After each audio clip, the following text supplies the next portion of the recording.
ಸಮಸ್ತ ಕನ್ನಡಿಗರಿಗೆ ನಮಸ್ಕಾರ. ಪ್ರಮುಖ ಹಾಗೂ ಸ್ವಾರಸ್ಯಕರ ಸುದ್ದಿಗಳೊಂದಿಗೆ ನಾನು ಅಕ್ಷತಾ ಕುಲಕರ್ಣಿ. ನೀವು ನೋಡ್ತಾ ಇದ್ರಿ ಬಿಬಿ ನ್ಯೂಸ್ ಕನ್ನಡ. ಇದು ಫಸ್ಟ್ ಫೋಕಸ್.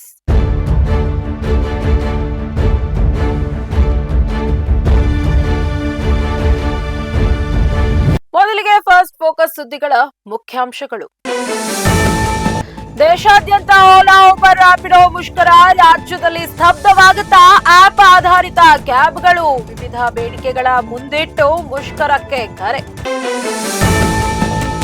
5 ವರ್ಷ ನಮ್ಮಪ್ಪನೇ ಸಿಎಂ ಎಂದ ಯತೀಂದ್ರನೇ ಹೈಕಮಾಂಡ್ ಎಂದು ಡಿಕೆಶಿ ವ್ಯಂಗ್ಯ. ಪ್ರತಿಕ್ರಿಯಿಸಿದ ಸಿಎಂ ಸಿದ್ದರಾಮಯ್ಯ ಫುಲ್ ಸೈಲೆಂಟ್.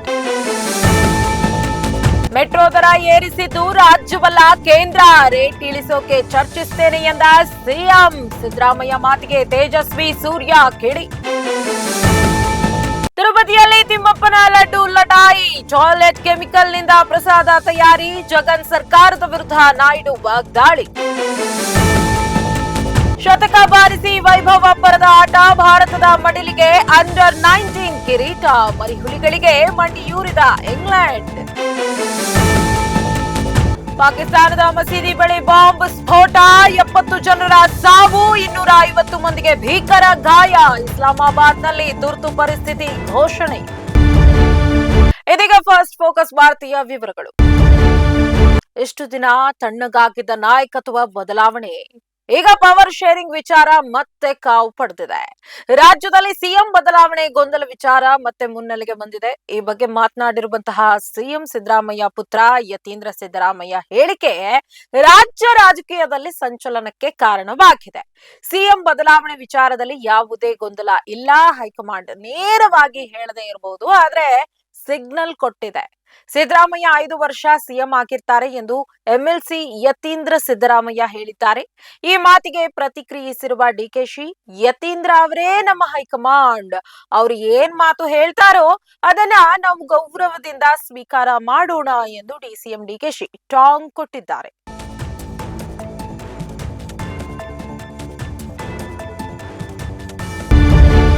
ಬೆಂಗಳೂರಿಗರಿಗೆ ಒಂದ್ ಕಾಲದಲ್ಲಿ ವರದಾನವಾಗಿದ್ದ ನಮ್ಮ ಮೆಟ್ರೋ ಇಂದು ದೇಶದಲ್ಲಿ ಅತಿ ದುಬಾರಿ ಸಾರಿಗೆ ಆಗಿದೆ. ಒಂದ್ ಲೆಕ್ಕದಲ್ಲಿ ಆಟೋ ಪ್ರಯಾಣಕ್ಕಿಂತಲೂ ದುಬಾರಿಯಾಗಿದೆ. ಕಳೆದ ವರ್ಷವಷ್ಟೇ ಟಿಕೆಟ್ ದರ ಹೆಚ್ಚಿಸಿದ ಬಿಎಂಆರ್ಸಿಯಲ್ಲಿ ಇದೀಗ ಮತ್ತೆ ಟಿಕೆಟ್ ದರ ಹೆಚ್ಚಿಸಿದೆ. ಸದ್ಯ ಇದು ರಾಜಕೀಯ ಜಟಾಪಟಿಗೂ ಕಾರಣವಾಗಿದೆ. ಮೆಟ್ರೋ ದರಗಳನ್ನ ರಾಜ್ಯ ಸರ್ಕಾರ ನಿರ್ಧರಿಸಲ್ಲ ಎಂದು ಹೇಳುವ ಮೂಲಕ ಸಿಎಂ ಸಿದ್ದರಾಮಯ್ಯ ಕೇಂದ್ರದ ಕಡೆ ಬೊಟ್ಟು ಮಾಡಿದ್ದಾರೆ. ಈ ವಿಚಾರವಾಗಿ ಬೆಂಗಳೂರು ದಕ್ಷಿಣ ಕ್ಷೇತ್ರದ ಬಿಜೆಪಿ ಸಂಸದ ತೇಜಸ್ವಿ ಸೂರ್ಯ ದಾಖಲೆಯೊಂದಿಗೆ ತಿರುಗೇಟನ್ನ ಕೊಟ್ಟಿದ್ದಾರೆ.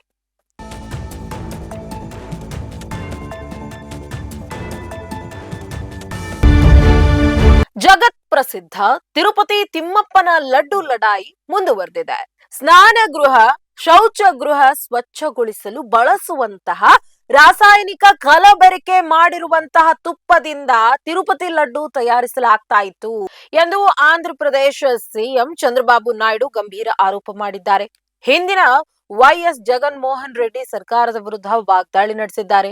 ಲಡ್ಡುಗಳಲ್ಲಿ ಬಾತ್ರೂಮ್ ಕ್ಲೀನಿಂಗ್ ಕೆಮಿಕಲ್ಗಳಿಂದ ತಯಾರಿಸಿದ ತುಪ್ಪ ಬಳಸಿದ್ದಾರೆ. ಆ ಮೂಲಕ ಪವಿತ್ರವಾಗಿರುವಂತಹ ತಿರುಮಲ ದೇವಸ್ಥಾನದ ಪ್ರಸಾದದ ಪವಿತ್ರತೆ ಮತ್ತು ಶ್ರೀ ವೆಂಕಟೇಶ್ವರ ಸ್ವಾಮಿಯ ಘನತೆಯನ್ನ ಹಾಳು ಮಾಡಿದ್ದಾರೆ ಎಂದು ಸ್ಫೋಟಕ ಆರೋಪ ಮಾಡಿದ್ದಾರೆ. ಇನ್ನು ಚಂದ್ರಬಾಬು ನಾಯ್ಡು ಆರೋಪಗಳಿಗೆ ಪ್ರತಿಕ್ರಿಯಿಸಿರುವ ಜಗನ್ ಮೋಹನ್ ರೆಡ್ಡಿ, ಈಗ ಸಮ್ಮಿಶ್ರ ಸರ್ಕಾರದ ಜಂಗಲ್ ರಾಜ್ ನಡೀತಾ ಇದೆ. ತಿರುಮಲ ಲಡ್ಡು ಬಗ್ಗೆ ಸುಳ್ಳು ಪ್ರಚಾರ ಮಾಡ್ತಾ ಇದ್ದಾರೆ. ಇದೆಲ್ಲವನ್ನ ಬಯಲಿಗೆಳೆಯುತ್ತೇವೆ ಎಂದು ಶಪಥಗೈದಿದ್ದಾರೆ.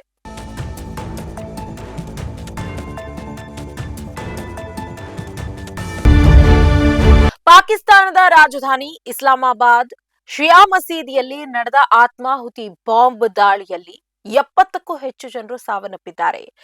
ಇಸ್ಲಾಮಾಬಾದ್ನಲ್ಲಿ ಭಾರೀ ಸ್ಫೋಟ ಸಂಭವಿಸಿದ್ದು ತುರ್ತು ಪರಿಸ್ಥಿತಿ ಘೋಷಿಸಲಾಗಿದೆ. 250ಕ್ಕೂ ಹೆಚ್ಚು ಜನರು ಗಾಯಗೊಂಡಿದ್ದಾರೆ. ಈ ಆತ್ಮಾಹುತಿ ಬಾಂಬ್ ದಾಳಿಯ ತೀವ್ರತೆ ಎಷ್ಟರ ಮಟ್ಟಿಗೆ ಇತ್ತು ಎಂಬ ದೃಶ್ಯ ಸಿಸಿಟಿವಿಯಲ್ಲಿ ಸೆರೆಯಾಗಿದೆ.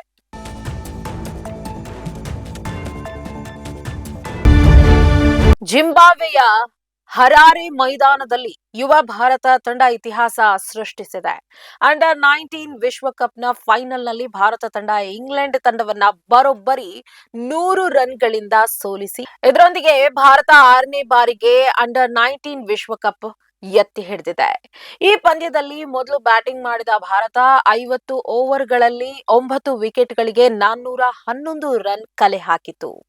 ಇದಕ್ಕೆ ಉತ್ತರವಾಗಿ ಈ ಗುರಿ ಬೆನ್ನಟ್ಟಿದ ಇಂಗ್ಲೆಂಡ್ ತಂಡವು 311 ರನ್ಗಳಿಗೆ ಆಲ್ ಔಟ್ ಆಗುವ ಮೂಲಕ 100 ರನ್ಗಳಿಂದ ಸೋಲೊಪ್ಪಿಕೊಂಡಿದೆ. ಭಾರತದ ಈ ಗೆಲುವಿನಲ್ಲಿ ಪ್ರಮುಖ ಪಾತ್ರ ವಹಿಸಿದ 14 ವರ್ಷದ ವೈಭವ್ ಸೂರ್ಯವಂಶಿ ಕೇವಲ 80 ಎಸೆತಗಳಲ್ಲಿ 175 ರನ್ಗಳ ಬಿರುಗಾಳಿಯ ಇನ್ನಿಂಗ್ಸ್ ಸಿಡಿಸಿದ್ರು.